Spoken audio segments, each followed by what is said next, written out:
Shalom semua saudara-saudara yang saya kasih di dalam nama Tuhan Yesus Kristus.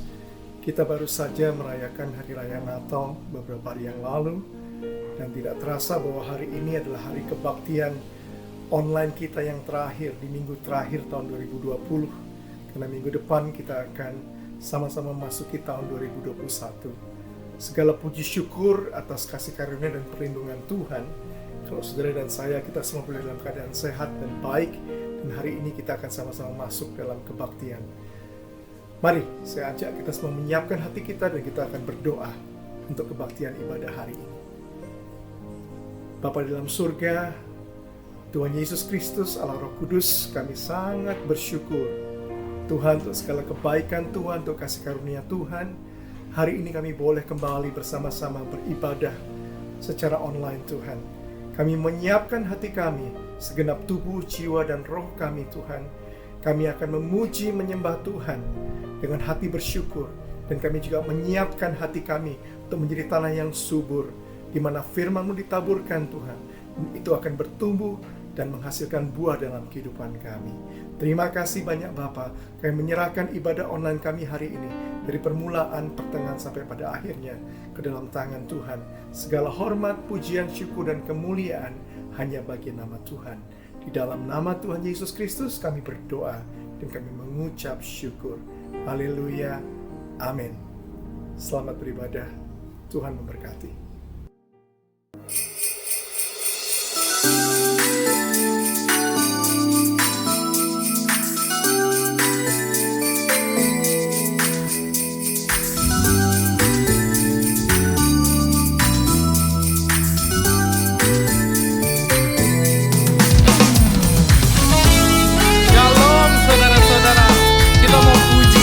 Bersama-sama, amin. Karena kasih-Nya tidak berkesudahan di dalam setiap hidup kita, amin. Mari nyanyikan pujian ini bersama-sama. Kasih Allah tak berkesudahan, selalu baru setiap pagi. Rahmat-Nya pun tak pernah berakhir seumur hidupku. Kasih-Nya, kasih Allah tak berkesudahan, selalu baru setiap pagi. Rahmat-Nya pun tak pernah berakhir seumur hidupku. Come on. Dengan sukacita ku kan menari, dengan sorak-sorai memuji, ku naikkan pujian, haleluya. Nyanyi bagi Dia Sang Raja, nyanyi bagi Dia Sang Raja. Kasih-Nya Allah tak berkesudahan, selalu baru setiap pagi. Rahmat-Nya pun tak berakhir seumur hidupku. Dengan sukacita ku kan menari, dengan sorak-sorai memuji, ku naikkan pujian, haleluya. Nyanyi bagi Dia Sang Raja, nyanyi bagi Dia Sang Raja. Dengan sukacita ku kan menari, dengan sorak-sorai memuji, ku naikkan, amin.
saudara yang sanggup menyembuhkan.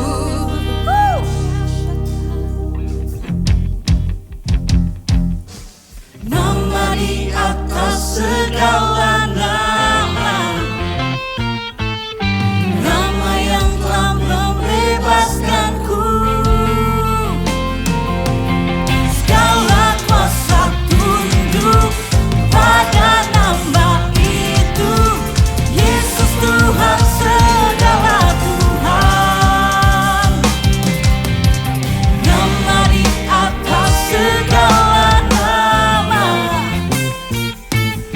nama yang telah membebaskanku. Segala kuasa tunduk pada nama itu, Yesus Raja segala raja. Engkau yang termulia, Engkau yang termulia di bumi di surga, termasyhur berkuasa selamanya. Engkau yang berkuasa di dalam segala hal, ada kuasa dalam nama Yesus, ada kuasa dalam nama Yesus.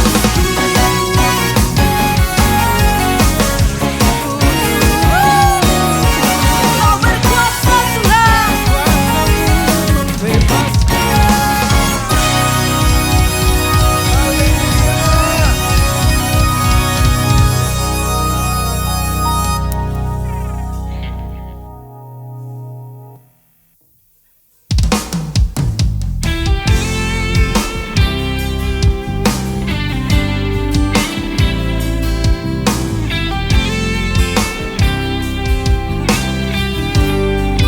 come into your presence this morning, God.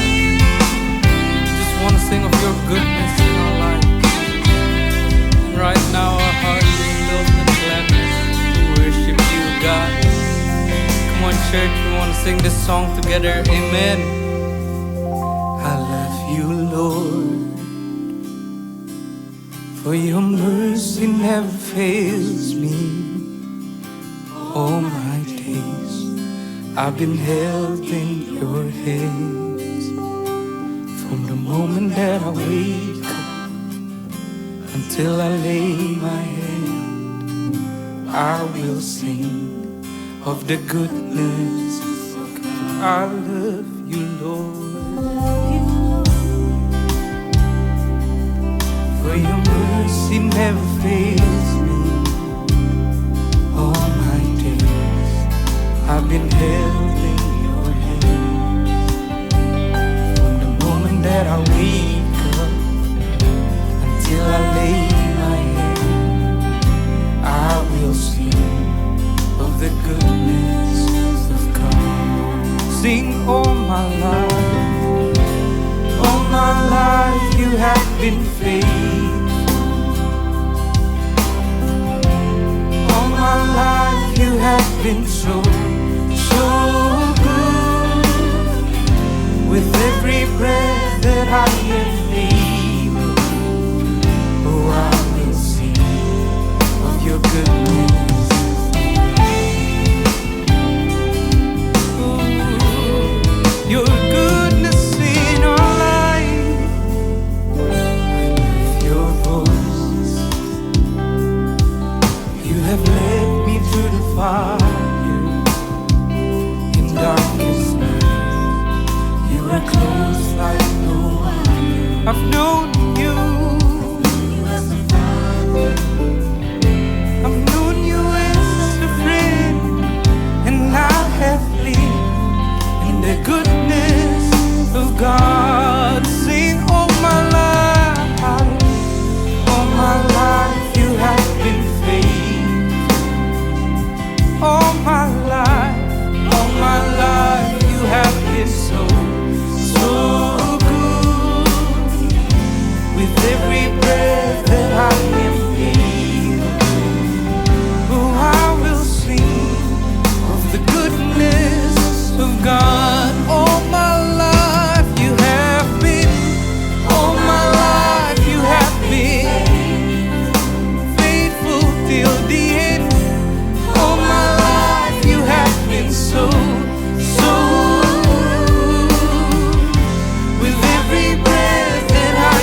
goodness abounds in all of us. Amen. Come on, sing it.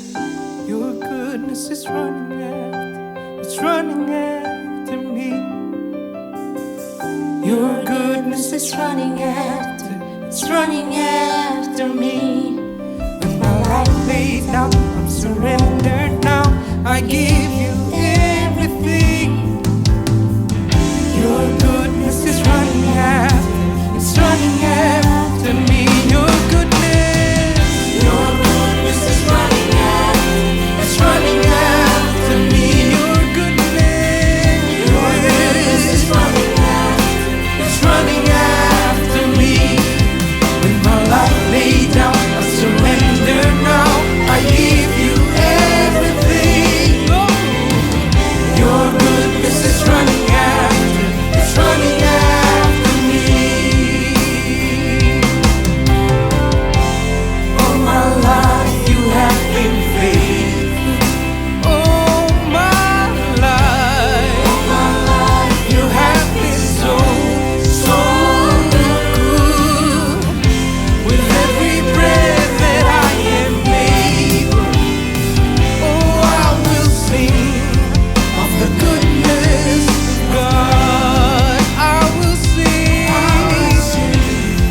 of the goodness of God. Oh, I will sing of the goodness of God.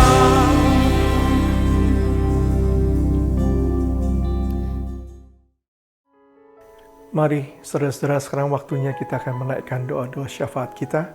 Mari kita tundukkan kepala. Allah Bapa yang baik, Tuhan Yesus Kristus, Allah Roh Kudus, Tuhan, kami menaikkan ucapan syukur dan terima kasih kami kalau kami bisa melalui tahun 2020 ini dengan baik.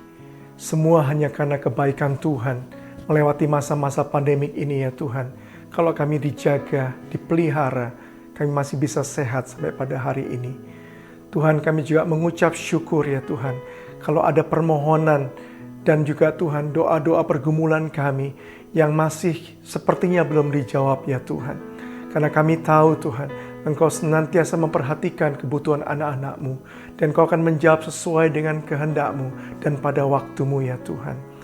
Bapa, kami juga berdoa memasuki tahun 2021. Kalau kami mendengar ada begitu banyak kabar-kabar ya Tuhan, ketidakpastian, goncangan yang semakin besar yang kami dengar Tuhan. Bapa, kami tahu Engkaulah batu karang kami yang teguh. Dan kami mengucap syukur sebab kami ada di dalam kerajaan yang tidak tergoncangkan, yaitu kerajaan-Mu ya Tuhan. Dan kami ada di dalamnya. Tuhan Yesus, kami mau menyerahkan masa depan kami ke dalam tangan-Mu. Seperti firman-Mu berkata Tuhan, tak berkesudahan kasih setia Tuhan, tak habis-habisnya rahmat-Mu, selalu baru setiap pagi. Dan kami percaya Kau menyertai kami setiap hari-hari kami, bahkan hari esok kami ya Tuhan. Engkaulah iman, pengharapan, dan kasih kami ya Tuhan. Terima kasih Tuhan Yesus. Kami mau berdoa buat anak-anak-Mu Tuhan, yang akan memasuki Tuhan tahun yang baru, bahkan di studi yang baru, di tingkat kelas sekolah yang baru, Kau menyertai mereka. Berdoa untuk keluarga demi keluarga, berdoa untuk yang bekerja, yang berbisnis memasuki tahun yang baru. Kami percaya penyertaan Tuhan, kreativitas-kreativitas yang baru, dan Kau menyertai perbuatan tangan mereka, biar semuanya boleh menghasilkan yang baik dan sesuai dengan kemuliaan bagi nama Tuhan. Terima kasih banyak Bapa. Kami di penghujung tahun ini, kami menutup dengan ucapan syukur kami. Dan kami penuh dengan pengharapan memasuki tahun yang baru di dalam Tuhan Yesus. Karena kami percaya Tuhan, Engkaulah batu karang kami yang teguh, tempat perlindungan kami yang kekal. Dan Tuhan Yesus, Kau tetap sama dahulu, sekarang, dan sampai selama-lamanya.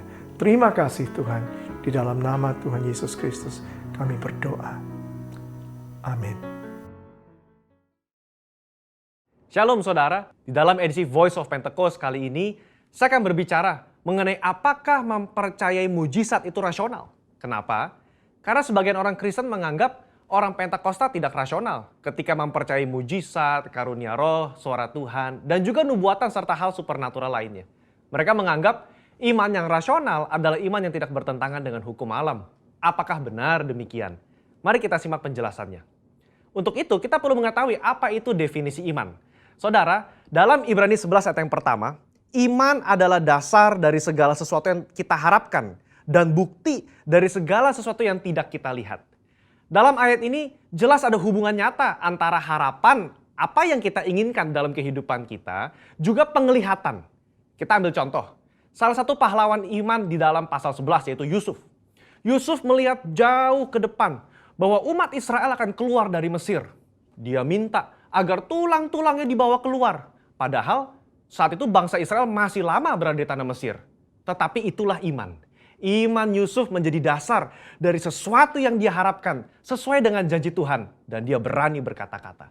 Pembacaan seperti inilah yang ditegaskan oleh umat Pentakosta ketika kita berbicara tentang iman.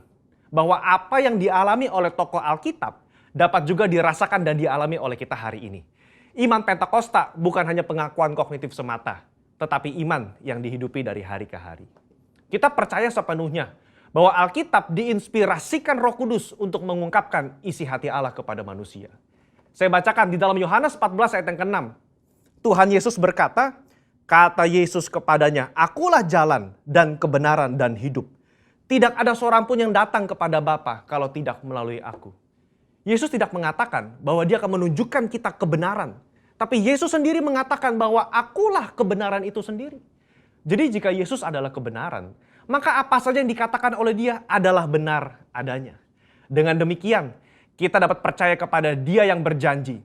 Sesungguhnya barang siapa percaya kepadaku, ia akan melakukan juga pekerjaan-pekerjaan yang aku lakukan. Bahkan pekerjaan-pekerjaan yang lebih besar daripada itu. Sebab aku pergi kepada Bapa. Berarti, kalau iman kita kepada Allah yang sanggup berbuat mujizat di Alkitab, kita juga berperilaku dan bertindak bahwa Allah sanggup berbuat mujizat di zaman now. Nah, hal inilah yang kadang menjadi kendala bagi sebagian orang Kristen. Bagi mereka, iman yang rasional adalah iman percaya yang tidak bertentangan dengan hukum alam. Kalau ada mujizat atau hal supernatural terjadi, mereka beranggapan berarti Allah sedang melawan hukum alam yang dibuatnya sendiri. Pemahaman ini dikenal dengan teori deisme. Menurut Dallas Willard, ada dua jenis penganut teori deisme. Deisme asli dan deisme Alkitab. Penganut deisme Alkitab adalah mereka yang mengakui mujizat terjadi di zaman Alkitab. Tetapi meragukan bahwa Allah masih bertindak dan berbicara dengan pola yang sama sekarang seperti di Alkitab. Dengan kata lain, Allah mengundurkan diri setelah Alkitab selesai ditulis. Kalau penganut deisme asli, lebih ekstrim lagi. Mereka percaya Allah tidak terlibat aktif dalam dunia manusia setelah alam semesta diciptakan. Dunia hanya berputar kepada poros ilmu pengetahuan dan hukum alam saja. Nah, konsep ini, saudara, dipelopori oleh David Hume dan Baruch Spinoza. Baruch Spinoza berkata, mujizat tidak mungkin terjadi. Kenapa? Karena jika Allah melakukan hal yang supernatural, maka dengan sendirinya Allah melawan hukum alam yang diciptakannya sendiri. Sehingga ada inkonsistensi dalam diri Allah. Pemikiran ini nggak tepat. Karena mereka mengabaikan sosok Allah yang berdaulat, yang ada di luar dimensi ruang dan waktu manusia. Ketika mujizat terjadi, Allah tidak menentang hukum yang dibuatnya sendiri.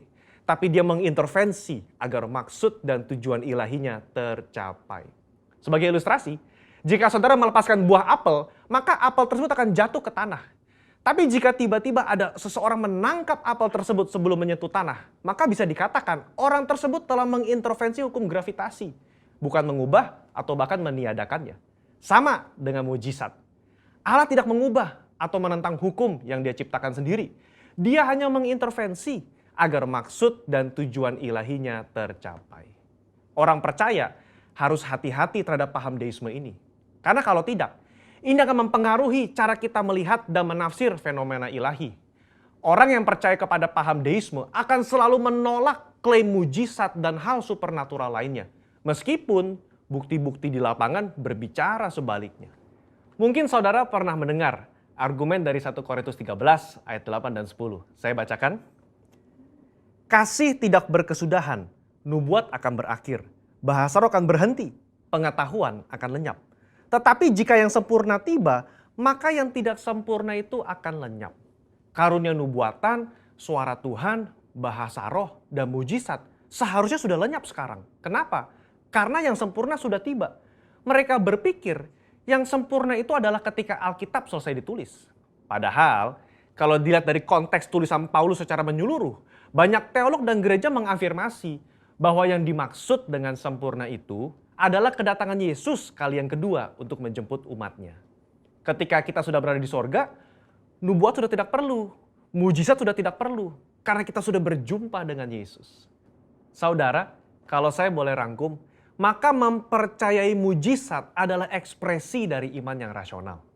Iman yang rasional itu melibatkan logika, otoritas firman, dan pengalaman rohani. Apa yang Roh Kudus katakan kepada saudara lewat firman-Nya, itulah yang kita hidupi dan perkatakan.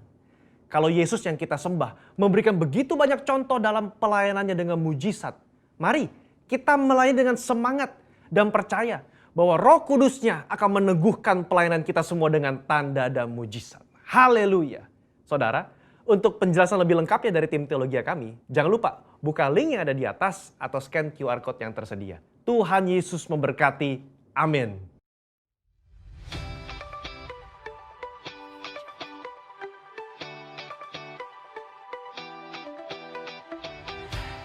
We're inviting you to join our New Year's Eve service on Thursday, 31st of December 2020 at 8 p.m., which will be held live through Zoom. And we will be holding New Year's Day service on Friday, 1st of January 2021 from 10 a.m. onwards through YouTube with Pastor Nico Noto Raharjo. Please note that Holy Communion will be held during the service. We are so excited to have you back in person with us at BIC Melbourne. Please note that from Sunday, 3rd of January 2021, BIC will resume our on-site service at 29 Valentine Street. There will be limited space available due to current restrictions, therefore there will be reservation required for our congregations and the reservation will be first in, first served. Registration for the first Sunday, 3rd of January 2021 will be open on Tuesday, 29th of December 2020. Please register as soon as you can to secure your place. We only have limited places on site, and if the place has been fully booked, you will be placed on the waiting list. You will need to register online through this link below. Your registration confirmation will be sent directly to your email. Here's some information for you for the day to go smoothly. Check-in will be available from 8 a.m. and no later than 8:25 a.m. As we are recording live, we will need to have everyone settled before 8:30 a.m. Upon entry via front door, you'll be required to check your temperature and scan a QR code and fill a form. We ask that you wear a mask, follow signage within the building, practice social distancing, and sanitize your hands. Good hygiene practice must be followed at all times. Keep an eye out for emails and social media for any changes or updates. We look forward to seeing you. Offering and tithing can still be done through online transfer. If you want to make offering, please transfer it to this account on the screen. You can also make offering through Tithely by scanning the QR code on the screen.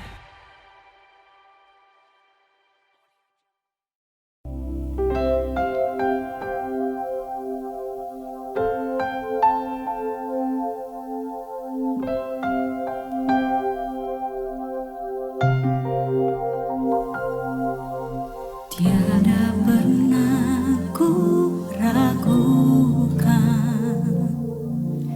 kasih setiamu ya Tuhan. Setiap waktu dalam hidupku tak pernah kau tinggalkan. Meski langit tampak suram, awan gelap pun menghadap.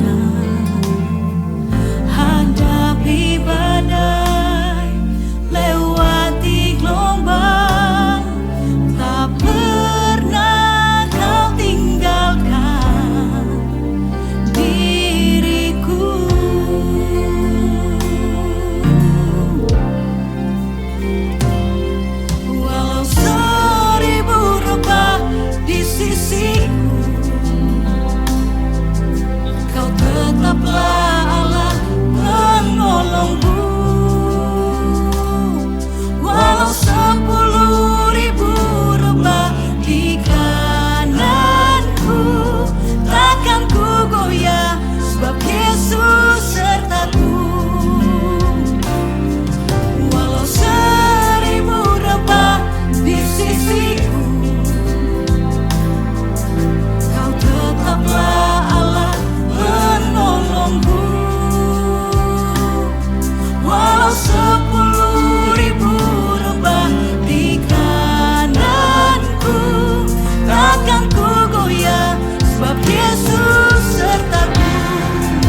yang saat ini sedang kau alami, pergumulan apapun yang saat ini sedang kau hadapi, percaya bahwa Tuhan selalu beserta dengan engkau.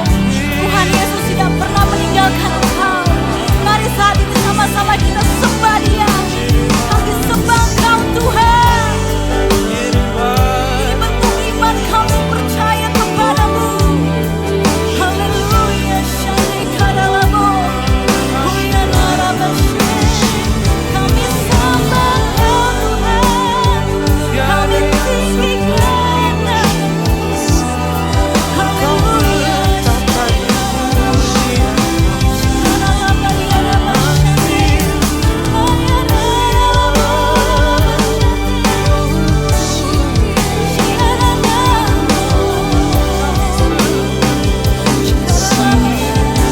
Kau dahsyat,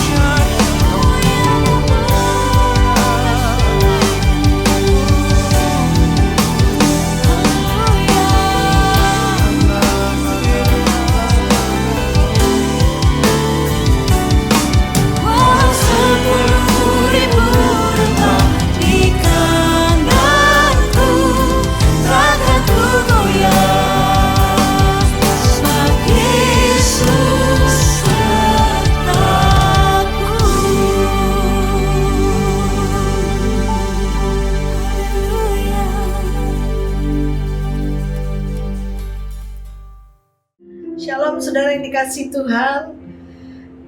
Beberapa hari lagi kita akan memasuki tahun 2021. Tidak terasa kita sudah ada di penghujung tahun. Dan waktu saya mulai berdoa, Tuhan ingatkan pesan-pesan Tuhan untuk saya dan saudara. 3 langkah hidup berbahagia di masa sukar. Tahun 2020 mungkin ada banyak pengalaman yang menyedihkan atau juga bahkan mujizat yang saudara alami, dan tahun 2021 kita belum tahu apa yang akan terjadi, tetapi kita tahu pasti apa yang Tuhan firmankan itu pasti akan terjadi di dalam hidup kita. Ulangan 31 ayat 8 itu adalah janji Tuhan untuk saudara dan saya.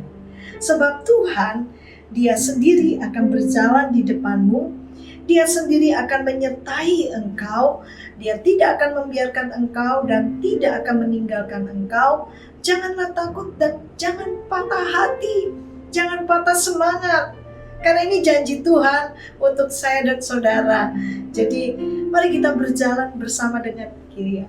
Kita melangkah, ada bagian Tuhan menggenapi apa yang sudah dijanjikannya, tapi juga ada bagian kita harus melangkah. Kalau kita nggak pernah melangkah, bagaimana Tuhan bisa bekerja di dalam hidup kita? Karena langkah berbicara tentang iman. Kalau kita melangkah, itu juga berbicara tentang kepercayaan kita kepada Dia. Bahagia. Setiap kita pasti ingin bahagia. 3 langkah hidup berbahagia di masa sukar. Masa sukar pasti terjadi, tetapi bukan pasti akan menghancurkan hidup kita kalau kita mempercayai firman-Nya dan kita melangkah untuk Tuhan bisa menggenapi firman-Nya. Kalau kita berbicara tentang bahagia, setiap kita ingin bahagia. Saudara mungkin bukan tidak asing lagi setiap ada yang dalam pernikahan selamat berbahagia gitu ya. Semua selalu ingin bahagia. Orang bekerja, sekolah, dan juga pergi liburan tentu kepinginnya bahagia. Bahagia dicari oleh banyak orang. Ingatlah, kebahagiaan itu tidak bergantung pada siapa kita atau apa yang kita miliki. Kebahagiaan hanya bergantung pada apa yang kita pikirkan. Nah, kalau saudara dan saya memikirkan kebahagiaan itu berdasarkan firman Tuhan, maka Allah pasti menggenapi di dalam kita.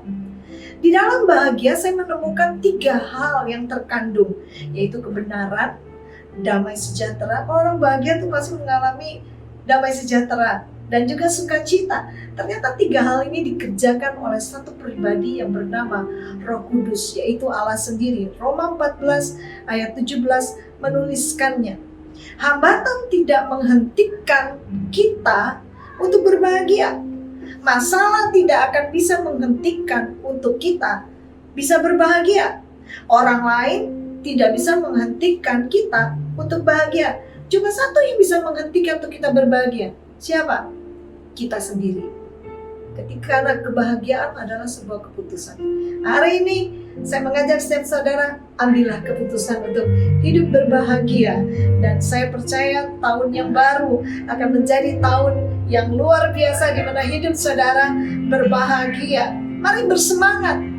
Apa yang dituliskan dalam Amsal 18 ayat 14. Orang yang bersemangat dapat menanggung penderitaannya. Tetapi siapa yang akan memulihkan semangat yang patah? Bersemangat sangat perlu. Dasar dari semangat kita, karena kita mempercayai Allah kita di dalam Yesus Kristus itu setia dan pasti menggenapi janjinya. Mari kita belajar 3 langkah hidup berbahagia di masa sukar. Persiapkan diri kita, dan kita akan melihat sesuatu yang luar biasa yang Tuhan kerjakan di dalam hidup kita. Yang pertama, langkah yang pertama adalah singkirkan penghalang. Penghalang yang menghalangi langkah-langkah kita. Langkah adalah satu sikap berjalan yang ingin menuju ke satu tempat yang menjadi tujuan daripada kita. Singkirkan penghalang. Karena penghalang hanya akan membuat langkah kaki kita terhenti atau juga memperlambat. Dan saya diingatkan ketika saya berjalan, saya suka jogging ya. Jadi waktu saya berjalan, satu kali langkah kaki saya begitu kayak nggak enak di kaki saya.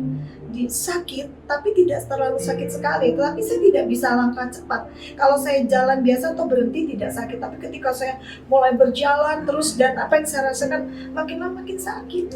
Dan apa yang saya harus lakukan selanjutnya? Saya harus berhenti dan memeriksa sepatu saya. Dan apa yang saya lihat, ternyata ada kerikil yang sangat kecil. Dan kerikil itu yang selalu membuat gesekan-gesekan di kaki saya. Meskipun saya sudah memakai kaos kaki. Dan yang saya lakukan adalah saya membuang kerikil itu. Lalu saya berjalan lagi. Dan satu kali ada lagi hambatan yang lain. Hambatannya adalah, kenapa kaki saya begitu sakit sekali waktu saya berjalan? Kalau saya berhenti, nggak sakit. Ternyata di dalam sepatu itu, ternyata jari saya, kuku, terutama kuku jempol itu ternyata udah panjang kukunya. Dan apa yang dilakukan adalah harus menggunting. Karena ketika kuku itu panjang masuk ke dalam daging. Dan itu harus digunting. Dan saya tidak pikir panjang lagi, saya mulai berusaha untuk menggunting kuku itu. Meskipun bentuknya, guntingannya jelek, saya nggak peduli. Pokoknya penting tidak sakit lagi. Karena kalau dibuat jalan sakit tidak enak sekali. Nah, apa yang menghambat langkah kita dalam singkirkan penghalang? Penghalang kita nomor 1 adalah seringkali masa lalu kita. Apa yang dikatakan di dalam Yesaya 43:18? Firman-Nya, janganlah ingat-ingat hal-hal yang dahulu dan janganlah perhatikan hal-hal yang dari zaman purbakala. Seringkali kita tidak terpikir hal-hal yang masa lalu yang mungkin kita pikir remeh, kecil, udah lupakan. Tapi ketika kita ada di situasi yang mirip pada saat itu, maka itu seperti membongkar luka yang lama. Dan apa yang kita harus lakukan adalah kesembuhan. Saya menawarkan kesembuhan seperti apa yang firman Tuhan katakan, pengampunan. Pengampunan adalah obat kesembuhan untuk kita bisa sembuh dari masa lalu. Karena sebenarnya masa lalu tidak lagi berurusan di dalam hidup kita. Yang kita miliki adalah hari ini. Dan hari esok belum lagi kita miliki. Dan apa yang harus kita lakukan? Melepaskan pengampunan. Mungkin kepada situasi, keadaan, terutama kepada orang-orang yang pernah merugikan kita, yang pernah memfitnah, yang pernah juga membuat kita menjadi malu. Dan apa yang harus dilakukan? Lepaskan pengampunan. Waktu saudara melepaskan pengampunan, itu tidak merugikan saudara, bahkan menguntungkan. Ingat, kerikil kecil sedang dibuang. Ingat, kuku di jempol sedang dibuang. Jadi saudara ingat itu. Itu adalah mengampuni dan melupakan apa yang pernah terjadi. Hal-hal yang menyakiti, hal-hal yang melukai di dalam hidup kita, biarlah menjadi sembuh. Dan langkah yang kedua adalah jangan meragukan Tuhan. Mungkin Ada di antara saudara pernah mengalami, bahkan pernah banyak mendengarkan kesaksian-kesaksian betapa hebatnya Tuhan. Tapi ketika itu terjadi di dalam hidup kita, masalah, keputusan, bahkan mungkin bingung untuk kedepannya, kita seringkali meragukan Tuhan.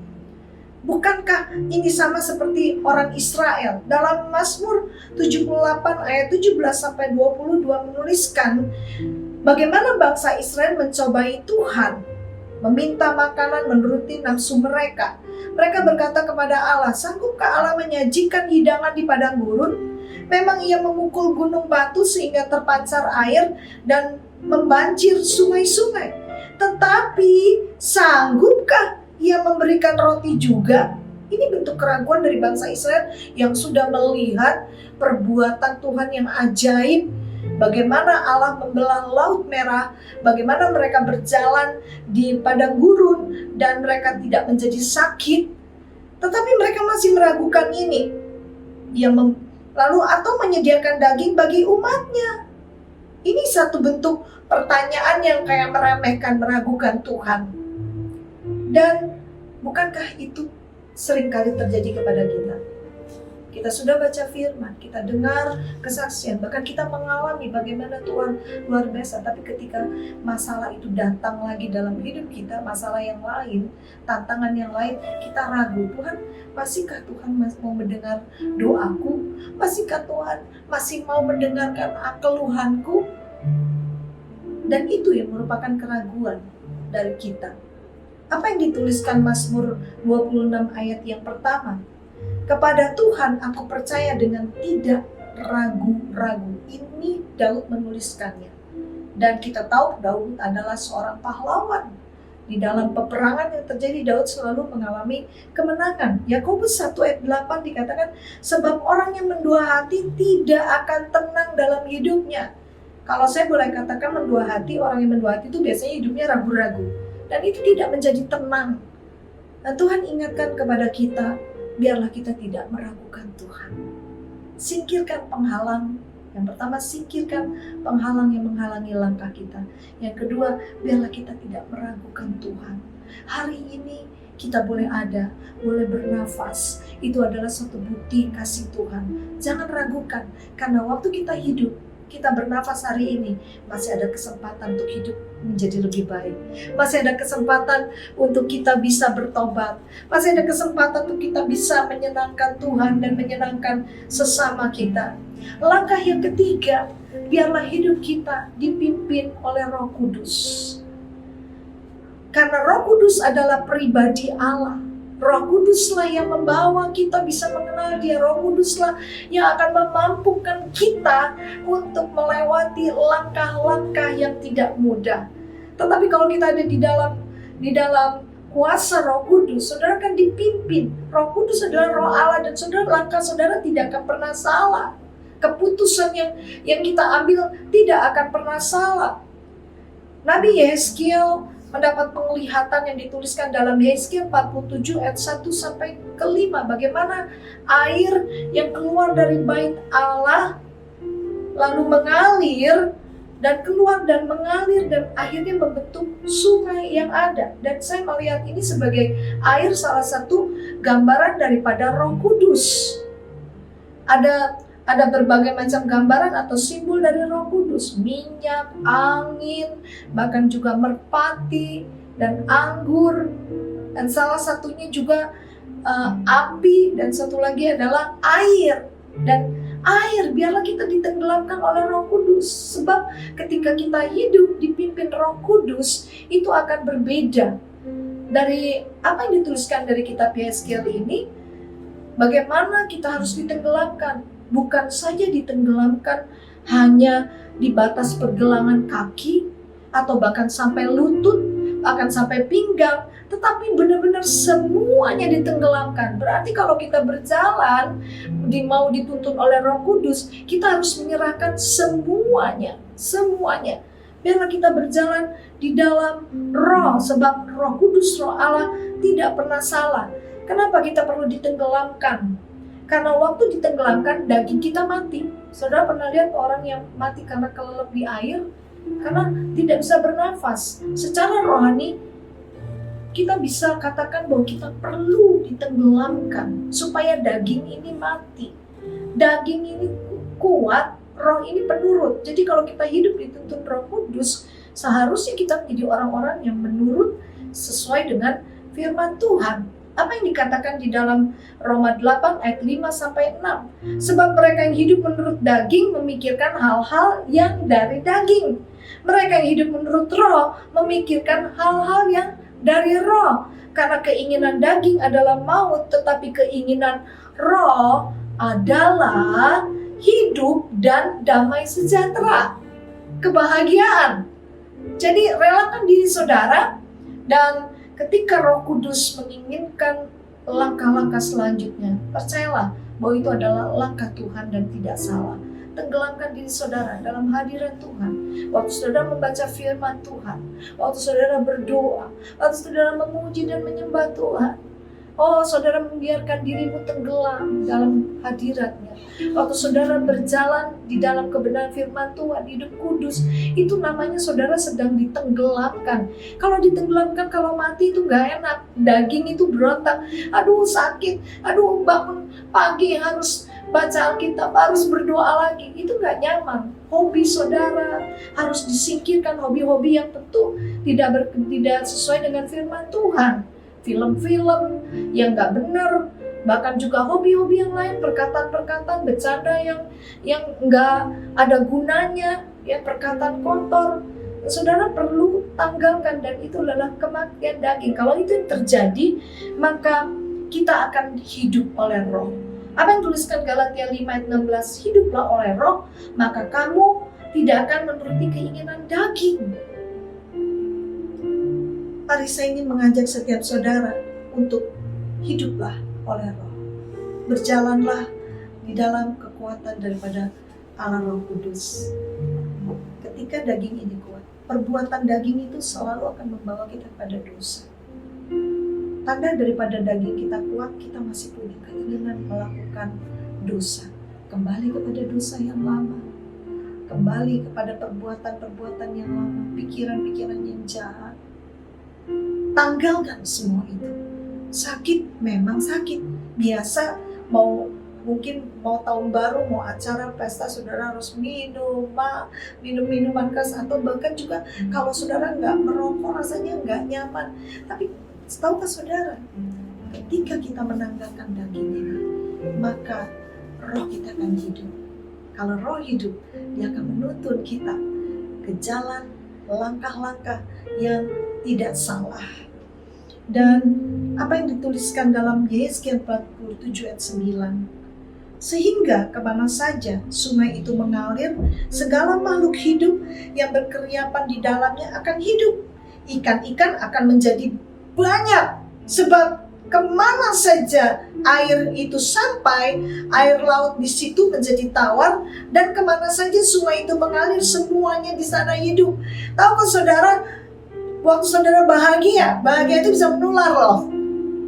Orang yang hidupnya berbahagia itu pasti akan menjadi berkat buat banyak orang. Ketika saudara ditenggelamkan di sungainya Tuhan, dalam hadirat Tuhan, daging saudara mati, keinginan-keinginan yang berdosa mati. Roh hidup itu adalah keinginan-keinginan untuk memuliakan Tuhan, menyenangkan Tuhan, keinginan-keinginan yang datang daripada Tuhan, dan keinginan untuk berjalan sesuai dengan firman Tuhan. Maka yang terjadi adalah saudara akan berbahagia, saudara akan hidup. Amsal 10 ayat 28 mengatakan, harapan orang benar akan menjadi sukacita, tetapi harapan orang fasik menjadi sia-sia. Saudara akan bersukacita, berbahagia. Ingat 3 langkah untuk kita bisa berbahagia. Yang pertama adalah singkirkan penghalang. Jangan bergerak berdasarkan masa lalu, luka-luka di masa lalu. Move on, bergeraklah ke depan. Karena waktu tidak akan pernah bisa mundur. Waktu tidak akan pernah bisa berhenti. Waktu yang kita miliki adalah saat ini, hari ini.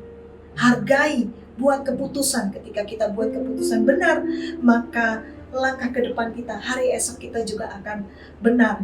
Dan Langkah yang kedua adalah jangan meragukan Tuhan. Tetap mempercayai Tuhan, bergantung kepada Dia. Karena Dia yang berjanji, Dia tidak akan pernah mengingkari. Saudara pernah punya pengalaman, kesaksian yang ada, pegang itu dan ingat bahwa Tuhan akan selalu mengulangi perbuatan yang ajaib kepada setiap orang yang percaya kepada Dia dan tidak meragukan Dia. Langkah ketiga, biarlah kita dipimpin oleh Roh Kudus dan berjalanlah. Inilah musim Roh Kudus di mana kita harus bergantung sepenuhnya kepada Roh Kudus. Kalau saudara dengar kata life without limbs, mungkin sama seperti saya akan teringat kepada satu pria yang bernama Nick Vujicic. Dia tidak lengkap, dia tidak anggota tubuhnya, tidak ada tangannya, bahkan kakinya pun juga sangat tidak sempurna.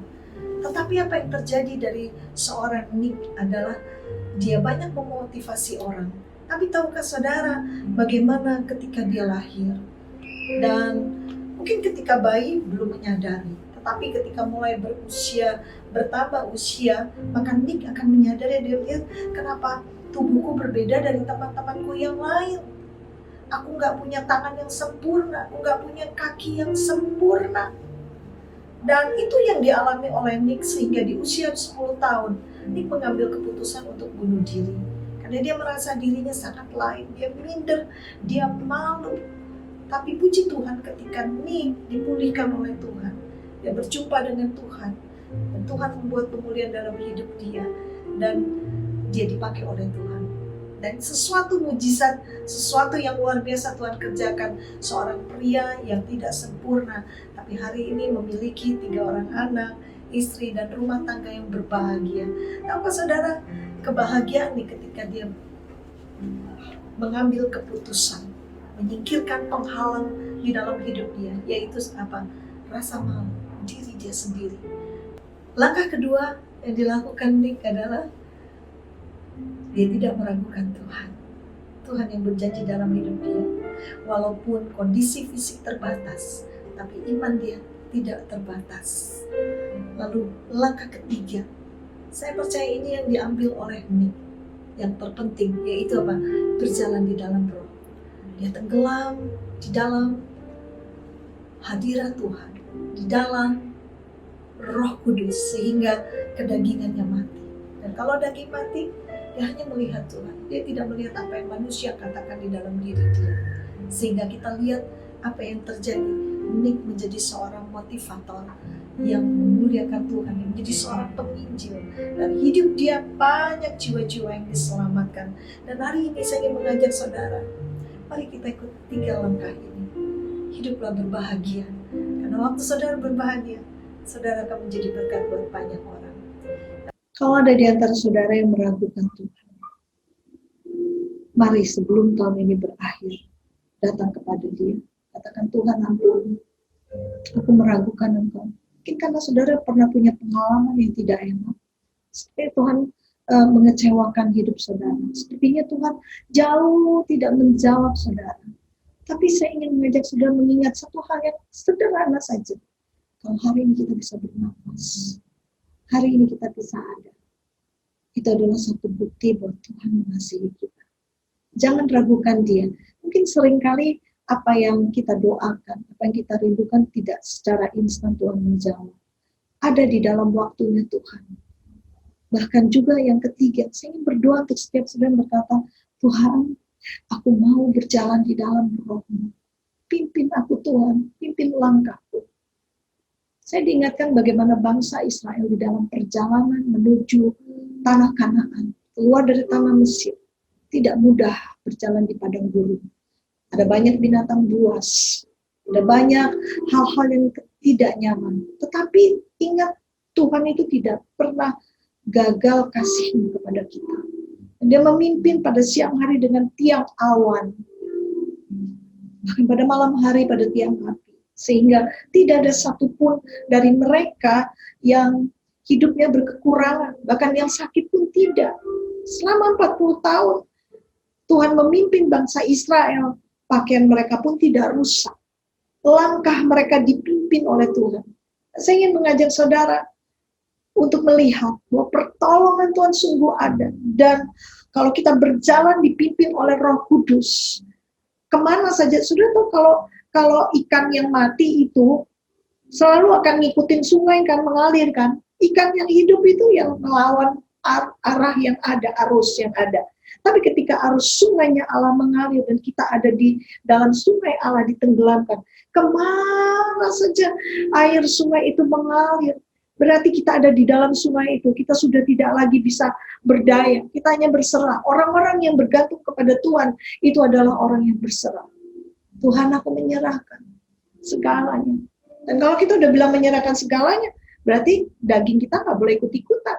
Dan kalau kita menyerahkan segalanya, maka ketahuilah saudara telah siap untuk berjalan dipimpin oleh Roh Kudus. Hiduplah dipimpin oleh Roh Kudus, sebab itu yang membuat saudara akan bisa berbahagia. Dan tahukah saudara, ketika saudara dipimpin oleh Roh Kudus, kemana saja saudara pergi, kemana saja sungai ini mengalir, maka sungai ini akan airnya membawa kesembuhan. Kemana saja saudara di bawah aliran sungainya Tuhan, dibawa oleh aliran daripada Roh Kudus, maka hidup saudara akan menjadi berkat buat banyak orang. Saya ingin tambahkan bahwa hidup yang berbahagia itu adalah hidup ketika kita menjadi berkat buat banyak orang. Itulah hidup yang berbahagia. Saya punya satu moto, kalau saya memiliki arti hidup, maka saya harus menabur arti hidup. Dengan kata lain, kalau saya ingin berbahagia, saya harus juga menabur kebahagiaan pada orang lain. Hiduplah berbahagia, memasuki tahun 2021, tanpa ketakutan, tanpa keraguan. Jika 3 langkah ini kita ambil, maka saya percaya tahun 2021 bukanlah tahun yang menyeramkan untuk kita. Sekalipun kita belum tahu apa yang akan terjadi, tapi kita ingat apa yang Tuhan janjikan. 3 hal yang jangan kita lupakan, yaitu singkirkan penghalang yang ada. Lalu yang kedua, jangan meragukan Tuhan. Yang ketiga, hiduplah di dalam Roh. Dan saya percaya apa saja yang terjadi di dalam tahun 2021, saudara akan tetap bisa berbahagia. Karena saudara memiliki Dia yang hidup bersama-sama dengan kita. Baik, saya ingin berdoa untuk saudara. Untuk saat ini, saya percaya Roh Kudus yang sama yang ada di tempat di mana saya berada hari ini, itu juga ada di rumah-rumah saudara, ada di tempat-tempat di mana saudara berada. Kalau ada di antara saudara takut, saudara sulit menyingkirkan penghalang itu, saya ingin berdoa untuk saudara. Ya ralaboka nama sanda ralabaka maralabaka syaralabaka maralabaka. Mari angkat tangan saudara. Bapa, Engkau melihat tangan yang terangkat. Kalau hatimu terluka oleh karena pengalaman masa lalumu, biarkan Tuhan yang hadir, Roh Kudus yang sama yang hadir di sini, itu juga ada di tempat di mana saudara berada, menjamah, menyembuhkan engkau. Jamah Tuhan, jamah Roh Kudus. Saya ingin berdoa untuk saudara yang meragukan Tuhan. Saya mau katakan, jangan ragukan Tuhan, jangan ragukan Dia. Dan hari ini, biarlah hatimu diteguhkan kembali untuk mempercayai Dia di dalam segala hal. Saya ingin berdoa juga yang ketiga untuk saudara yang berkata, Tuhan, ini hidupku. Aku menyerahkan kepadamu. Aku berserah. Dan aku mau berjalan di dalam Roh-Mu, Tuhan. Karena aku tidak akan mampu berjalan tanpa Roh-Mu menuntun aku. Bapa, hamba-Mu berdoa untuk setiap anak-anak-Mu yang terangkat. Di dalam nama Yesus. Bekerjalah ya Allah Roh Kudus. Bekerjalah, dan aku tahu Engkau ada di sana.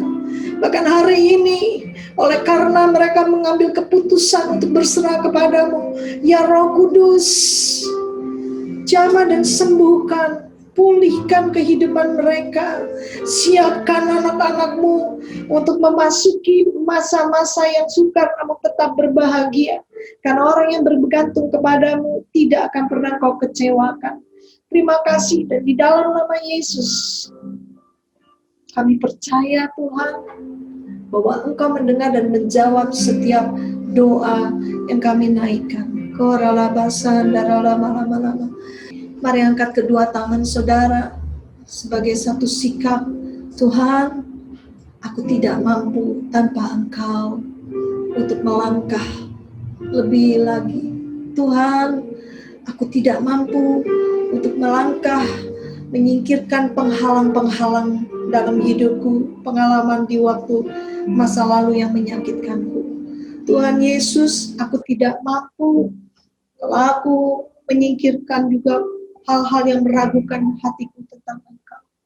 Tuhan, tolong aku untuk aku boleh berjalan di dalam Roh-Mu, sebab aku percaya hanya Engkau yang sanggup, hanya Engkau yang sanggup.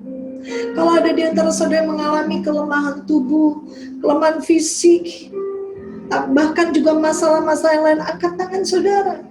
Dia ada bersama dengan saudara. Katakan kepada dia hari ini, bila Engkau tak besertaku, ku tak mau berjalan. Ku perlu Tuhan, pimpin langkahku dengan kasih karunia-Mu.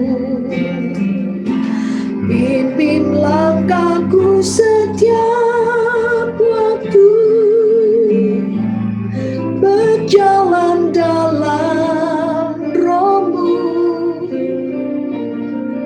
Nyatakan Tuhan kemuliaan-Mu dan berjalanlah denganku. Nyatakan Tuhan kemuliaan-Mu dan berjalanlah denganku. Nyatakan Tuhan kemuliaan-Mu dan berjalanlah denganku.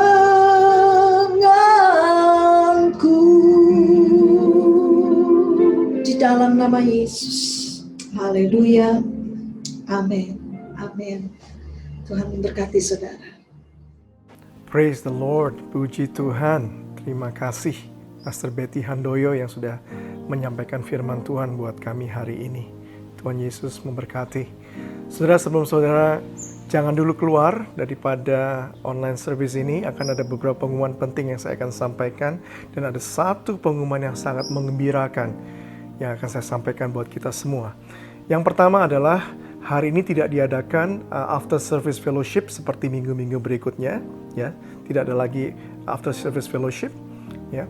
Yang kedua adalah hari Kamis depan, sudah bisa catat tanggalnya, tanggal 31 Desember tahun 2020, ya, di penghujung tahun, New Year's Eve, gereja mengadakan kebaktian tutup tahun yang akan dimulai jam 8 malam. Ya, tanggal 31 Desember hari Kamis jam 8 malam, ibadah tutup tahun. Ada banyak kesaksian-kesaksian dan juga firman Tuhan yang akan disampaikan. Kemudian, ya, besok harinya, hari Jumat pagi, tanggal 1 Januari tahun 2021 jam 10 pagi, ya, catat tanggalnya kembali, 1 Januari hari Jumat jam 10 pagi, akan ada ibadah disertai perjamuan kudus yang akan disampaikan oleh Bapak Pendeta Gembala senior kita, Pastor Niko Nyotoro Harjo. Beliau akan menyampaikan firman Tuhan disertai perjamuan kudus. Nah, kedua ibadah tanggal 31 malam Kamis dan Jumat pagi jam 10, dua-duanya akan disampaikan melalui link. Sudah bisa akses linknya dalam website gereja. Yang terakhir dan pengumuman yang sangat menggembirakan adalah setelah 9-10 bulan lamanya, puji Tuhan luar biasa atas segala kebaikan Tuhan, maka gereja juga memutuskan kita akan kembali membuka gereja untuk kita bisa beribadah secara fisik, ya, datang ke gedung gereja. Tetapi yang sudah perlu perhatikan adalah kapasitas terbatas karena kita mau mengikuti COVID procedures yang dari pemerintah. Yang kedua, sudah harus meregistrasi, sudah harus melakukan registrasi dalam website. Detail sudah akan lihat di website. Dan hanya melalui registrasi sudah diizinkan untuk masuk dan beribadah di gedung gereja. Ya, kebaktian Sunday School dan Next Gen belum mulai sampai mungkin nanti bulan Februari secara fisik. Kebaktian live stream tetap berlangsung seperti sekarang, tetapi untuk kebaktian fisik ke gedung gereja hanya ada sekali jam 8.30 untuk jemaat umum melalui registrasi. Puji Tuhan, ada perkembangan yang luar biasa. Pada akhirnya, selamat menikmati liburan, ya, waktu yang indah sudah bisa bersama-sama dengan teman, saudara, dan juga keluarga terdekat. Sekali lagi selamat hari Natal, selamat menikmati hari-hari kita menjelang tahun yang baru dengan tetap sukacita, dan kita tahu Tuhan Yesus kasih-Nya, kuasanya tetap sama dahulu, sekarang, dan selama-lamanya. Haleluya, puji Tuhan, selamat hari Minggu.